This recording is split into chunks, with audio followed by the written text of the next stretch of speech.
Sir कल रिलायंस में क्या दिखा आपको?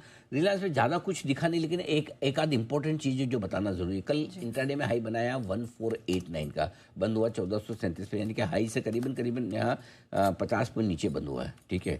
लेकिन दो इंपॉर्टेंट लेवल है रिलायंस के लिए, 200 डीएमए 1445, 100 डीएमए 1470।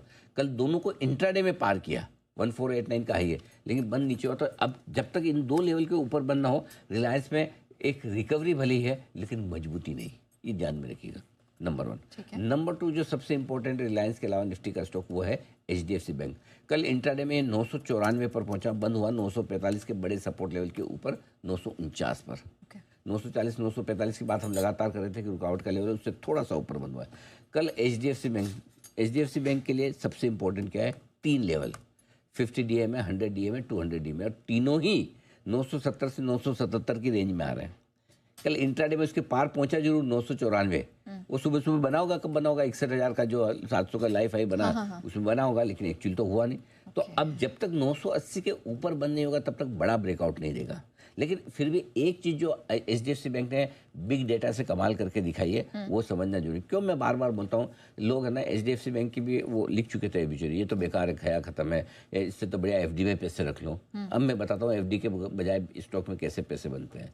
और हमने 2 तरह से एचडीएफसी बैंक की रिसर्च रखी थी, एक तो आरएसआई के लिहाज से और दूसरा समय के लिहाज से। हमने कहा था जब जब एचडीएफसी बैंक का आरएसआई 25 के नीचे आता है, ये एक तगड़ी रिकवरी देता है। और हर साल जनवरी फरवरी में एचडीएफसी बैंक का बॉटम बनता है। करेक्ट, ये दोनों चीज़ें बताई थी।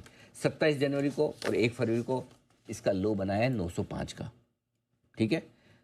कल इंट्राडे में 10% की रिकवरी आ गई वहीं से। इंट्राडे में 10% एचडीएफसी बैंक एक साल की एफडी में नहीं देता, ये है कमाल। हिम्मत चाहिए बस आपको लेने की, राइट। और 930 के लेवल के आसपास से हम लगातार कह रहे थे थोड़ा बहुत गिर जाए, 4 हफ्तों में 5% की एसआईपी कीजिए, हर 1% पे हम और लेंगे, 4 हफ्तों तक लेंगे, साफ साफ बताया था एचडीएफसी। अब अगर आप इसमें भी इन्वेस्ट नहीं कर पाए तो फिर तो क्या मतलब, मैं ही शेयर खरीद के आपके अकाउंट में डाल दूं? इससे ज़्यादा क्या करेंगे अब? सही बात है। मतलब एकदम क्लियर कट डेटा के साथ, पुराने डेटा के साथ कि किस तरह से पिछले 3 साल में देखिए, हर साल जनवरी 24 देख लीजिए, जनवरी 25 देख लीजिए, और इस बार जनवरी 26 भी देख लीजिए, हर साल यही बॉटम बनता है। हर साल अक्टूबर से दिसंबर में टॉप बनाता है, नीचे से किसी साल 26% रिकवरी दी, किसी साल 38% दी। मैं तो बोलता हूँ और भी देगा, दे भी सकता है, नहीं भी तो 10%। आपका तो 1 साल का रिटर्न एफडी का 1 हफ्ते में बन गया ना। हाँ, करेक्ट। अब बच्चे की जान लोगे क्या? तो सिंपल सी चीज़ है। हाँ। इसीलिए मैं बोलता हूँ एआई डेटा में जिसको इन्वेस्ट करना है, कॉन्ट्रा इन्वेस्ट करना है, जिसको गिरते बाजार में खरीदना है, बढ़ते बाजार में बेचना है, उनको एआई डेटा जरूर देखना चाहिए। और जिन ट्रेडर्स को भी अगर टाइमिंग करनी कि मुझे कहाँ नहीं खरीदना, कहाँ नहीं बेचना है, उनके लिए भी उतना काम का है। इन्वेस्टर्स के लिए क्या करना है वो काम का है, ट्रेडर्स के लिए क्या नहीं करना है वो काम का है। आप टॉप में अगर खरीदोगे फंस जाओगे, बेटर करो। लेकिन इन्वेस्टर को तो धीरे धीरे, अब एचडीएफसी बैंक में आपको इन्वेस्ट करना, तो मैं ये नहीं बोल सकता ना इसी लेवल पे, वहां पे आपको 2-3 टुकड़ों में धीमे धीमे करना होता है। सेम चीज आपने निफ्टी में देखी। ठीक है। अच्छा।